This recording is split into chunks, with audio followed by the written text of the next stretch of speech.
Now, rigging with bulb squids, it's very similar to the green machines as far as construction goes and as far as crimping methods go, but as opposed to the dropper style configurations, we like to rig the bulb squids in line. And by in line, you'll see the line passes directly through the squid.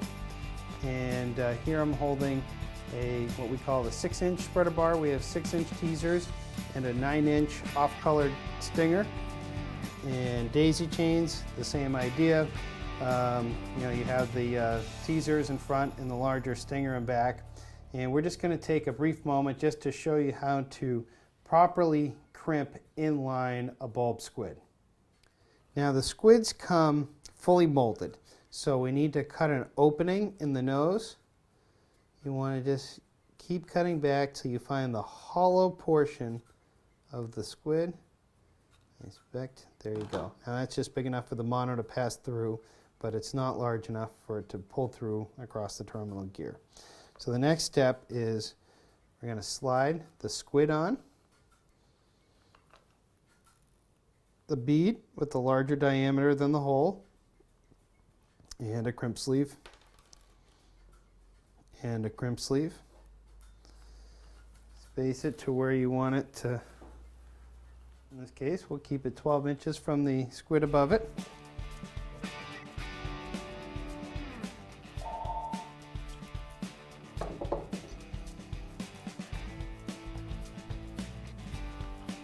And there you have it. There's your second squid.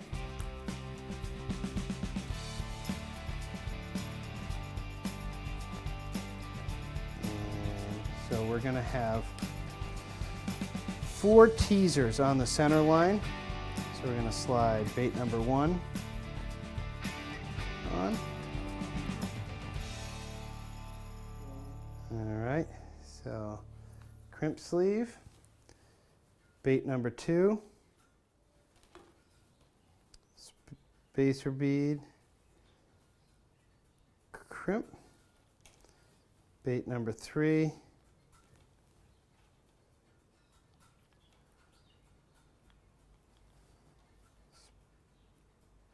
spacer bead, crimp, and bait number 4,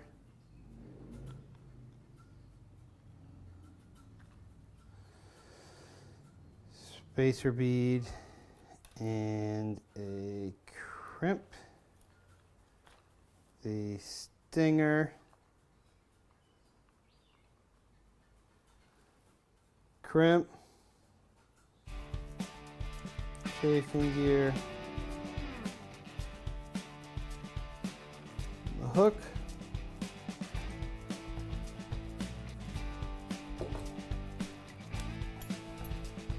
one,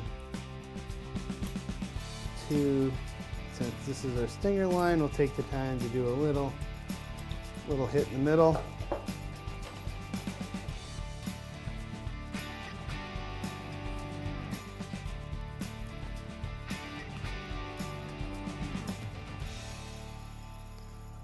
We have our stinger. And I find it helpful to hang the hook on one end. Crimp 1, crimp 2. I'm going to keep these about 12 inches apart. Crimp 1, crimp 2.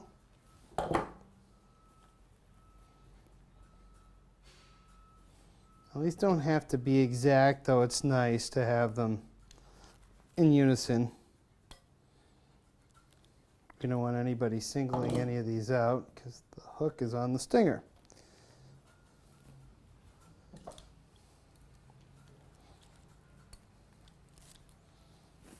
And now you have a complete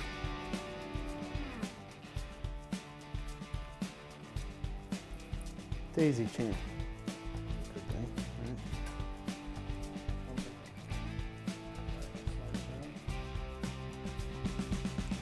I'm going to slide it down and see how the bead catches right there. So now we're going to build the flank lines.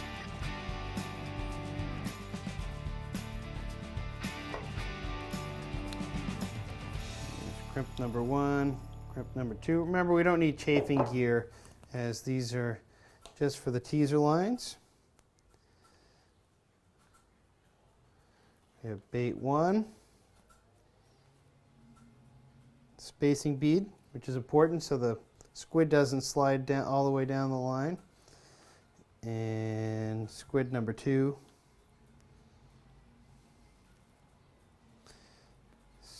Spacing bead and a crimp.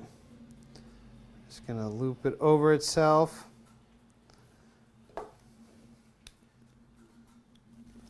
Crimp 1, crimp 2.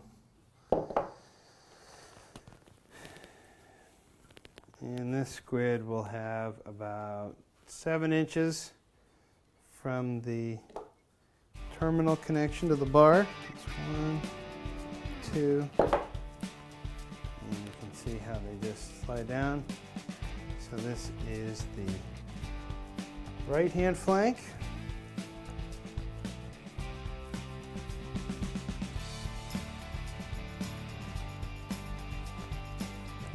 Here's our second terminal connection, flank line. Crimp 1, 2.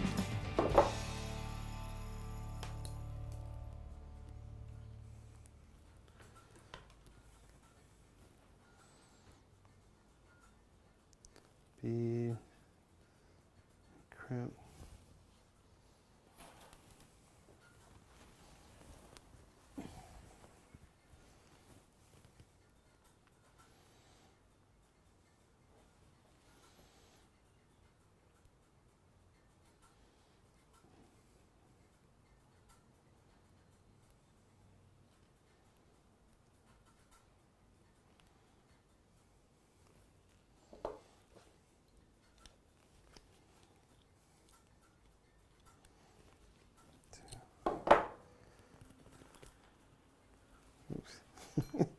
Forgot to attach this one. 7 inches from the top.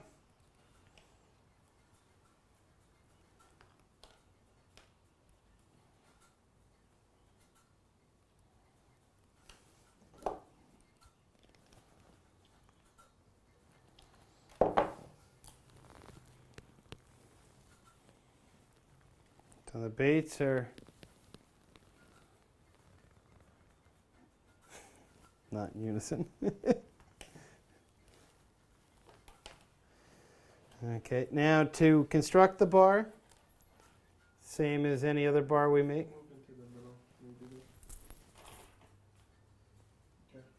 Now to construct the bar, same as any bar we make, we attach the flank lines to the backlash clips.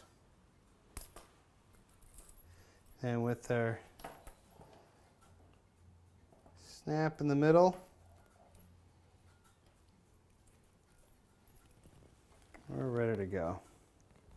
Now, it's hard to show in the shop here, but we have a little 6-inch squid pocket spreader bar.